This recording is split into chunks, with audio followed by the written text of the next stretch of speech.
이 수리비 견적서 이거 이 고소했던 운전자 바꿔치기 했던 남자가 여자가 제출한 서류입니다.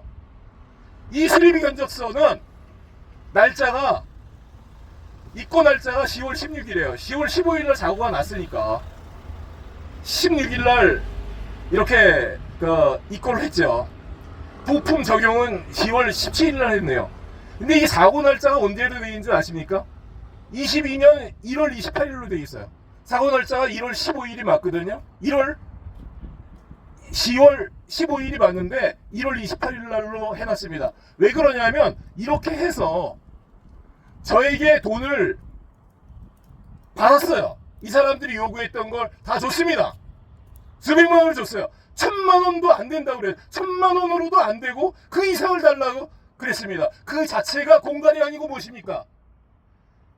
이 사람들이 운전자 바꿔치기를 해서 DB보험사로 또 보험금 청구를 했습니다. 그럴 때 제가 운전자 바꿔치기를 눈치챘기 때문에 날짜를 바꾼 것 같아요. 1월 28일 날로. 요거 사문서 위변조죠. 사문서 위변조도 있고 보험 사기도 있고 합의금을 받았는데 어떻게 DB보험사로 또 보험금을 청구할 수 있습니까? 또 이 운전자는요, 아반떼 운전자는 여성이에요. 사고 날 때 권씨입니다. 그러면 권씨 보험으로 청구해야 돼요. 경찰서에서 권씨 보험이 다 있다고 했습니다. 나중에 알고 보니까 권씨 보험 적용이 안 되는 사람이었습니다. 롯데보험사라고 했는데 롯데보험사 직원이 보험금 지급이 안 된다고 최종적으로 말했어요. 자, 이 DB보험은 나중에 알고 보니까 피보험자가 이누구씨예요. 남자예요. 그 여자랑 아무 관계가 없습니다. 그 여자가 아반떼 차를 운전하다가 사고가 났으면 그 여자 보험으로 해야 돼요. 그 여자 보험은 아반떼 차로 해서 보험이 가입돼 있지 않아요. 그래 그 여자 보험 적용이 안 되는 사람이에요. 그러니까 교통사고 처리 특례법으로 송치되고 기소가 돼야 될 사람은 그 사람입니다. 그리고 여기 왜 제가 5사람이 타고 있다고 했는데 4사람으로 줄였을까요? 그 한 사람은 교통사고 그 비슷한 상해 공갈을 했던 범죄 경력이 있는 사람이라고 사료됩니다. 왜냐하면 이 사람을 여기 타고 있는 모든 사람들이 다 조사해 보니까 뒷좌석에 2명밖에 없었고 4명 타고 있었다고 다 그렇게 말하고 있어요. 새빨간 거짓말입니다. 사건 초기에 15일날 사고 날 18일날 운전자 바꿔치기를 했던 그 남자가 5명이라고 시인했습니다. 내 눈으로 똑똑히 봤습니다. 거기 5명이 있었습니다. 그 중에 한 사람이 목을 붙들고 교통사고 상해로 많이 다친 것 같이 연출을 했습니다. 그것이 그 사람이 했던 말이나 행동이 이거 치상사건을 만들어서 많이 뜯어 먹으려고 하는구나 이렇게 제가 생각했어요. 예, 미안합니다. 제가 먹으려는구나 이렇게 좀 좋지 않게 표현을 해서 잡수시려고 하는구나 그렇게 생각을 했어요. 그래서 함정에 빠졌구나. 왜냐하면 사람이 아프다고 하면 막 상해 진단서 같은 거 끊어서 막 제출하고 그러면 꼼짝을 못 하잖아요. 그리고 저는 사실 그때 사고도 인지하지 못했습니다. 제가 아파서 약을 먹고 기침약 그런 거 그냥 고개를 푹 숙이고 그냥 있었어요. 근데 차가 이렇게 끽 서서 이렇게 눈을 떠서 차에서 내려보니까 웅성웅성하고 앞에 산타페 차 뒤를 아반떼 차가 이렇게 추돌을 한 것 같더라고요. 아주 보는 사람들 얘기를 들어보니까 그것도 뭐 살짝 그거 차가 망가질 정도도 아니고 살짝 이렇게 갔다가 이렇게 터치 정도 한 정도 그 정도래요. 나중에 얘기 듣고 보니까. 그런데 치상사건을 만들려고 했어요. 그래서 제가 이걸 고소를 하니까 그 사람은 범죄 경력이 있겠죠. 고의로 사고를 유발해가지고 돈을 뜯은 경력들이 있겠죠.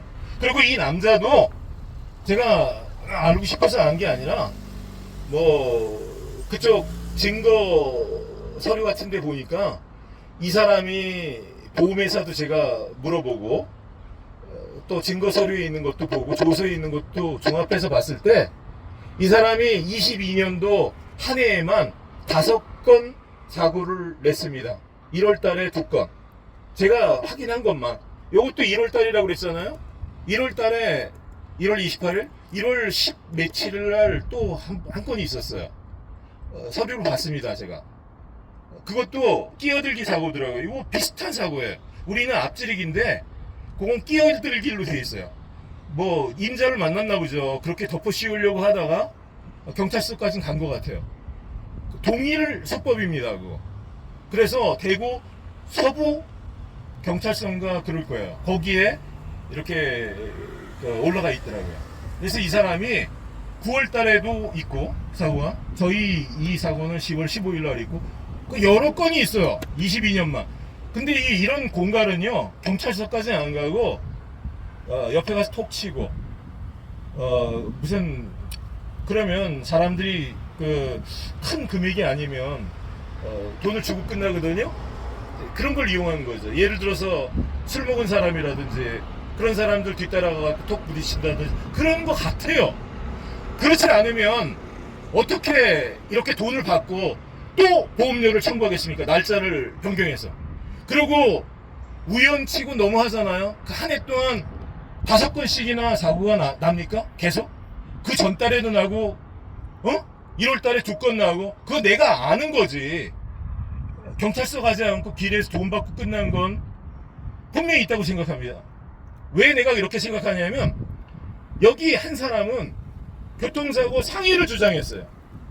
그런데 상해 진단서가 있으면 제출을 했겠죠, 이 사람들이. 상해 진단서가 없으니까 이 한 사람은 아예 빼버렸습니다. 수사서류에. 이 한 사람은 수사서류에 이름 자체가 없어요, 지금. 그리고 진단서를 제출한 사람 2사람이 있는데, 뒷좌석 2사람. 그 사람들이 다리가 움직이지 않는다 그랬어요, 한 사람이. 조서에 보니까 다리가 안 움직인대. 이 사고 때문에 응급실에 실려갔다는 거죠. 근데 그 진단서를 보니까 질병 진단서예요. 질병 진단서. 그리고 영상에도 뭐 사람이 허리를 그렇게 안전벨트를 하고 있는데 그렇게 다칠 정도면 한 시속 100km 이상 달리는 차에 부딪혀도 그거 안전벨트 하고 있으면 허리 다치기 어려울 것입니다. 이 사람들이 20대예요. 안전벨트 하고 있고, 저는 영상에 뭐 그때 제가 눈 감고 아무튼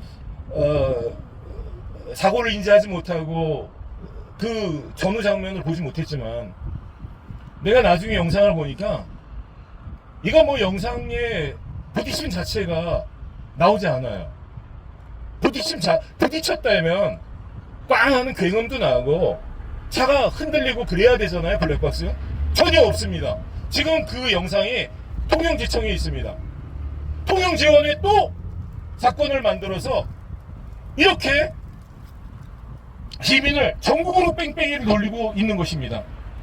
이것이 수사기관, 이것이 대한민국 수사기관에서 할 수 있는 짓입니까? 제가 왜 초두에 대한민국 박정희 대통령이 1970년 그 전후에 필리핀을 방문했을 때 왜 거기 마르코 대통령이 안 만나주신 줄 알아요? 깔본 거죠. 빈국에서 왔다고, 가난한 나라에서 왔다고 깔본 거죠. 지금 결로 같은 한국 부자들이 필리핀에 그 가정부를 쓰면서 그렇게 가난한 나라에서 왔다고 그렇게 표현하는 것처럼, 그 당시에 그렇게 대한민국이 약소국이었고 가난한 나라였고, 대한민국 대통령이 필리핀에 가셔도 만나주지도 않았습니다. 그런데 지금 필리핀이 이렇게 망가져서 90% 이상의 극빈자들이 있고 10%도 안 되는 부자들이 있어요. 그렇게 빈부격차가 심하게 나는 이유는 그 나라 공정하지 않은 거죠. 사람의 능력은 비슷합니다. 어떻게 10%의 사람은 90%의 사람이 누려야 될, 골고루 나눠서 누려야 될 그런 부를 다 차지할 수가 있습니까? 그 나라의 법치가 제대로 작동하지 않기 때문이에요. 제가 필리핀에서, 말레이시아에서 한국 사람 한 사람을 그 경찰들이 와갖고 땅에 확 쓰러뜨린 다음에 주머니에다 마약을 집어넣었어요. 그리고 마약범으로 뒤집어 씌웠습니다. 그리고 감옥 보냈어요. 돈 내놓으라고 합니다. 이 사건을 해결하려면 돈 내놓으라고 그래요. 돈을 내놓을 수 없기 때문에 그 사람이 이제 선원인데 배를 타고 당기는 사람인데 감옥에 갔어요. 감옥에. 그렇게 그런 일을 필리핀이나 말레이시아 같은 데서 그런 일을 한국 사람이 당하고 그 나라 사람들도 그렇게 당하는 것입니다. 돈이 있으면 돈을 주고 돈이 없으면 감옥 가야 되는 거죠. 죄를 짓지 않았어도. 이 사건이 교통사고, 공갈 사기 사건입니다. 보험 사기 사건.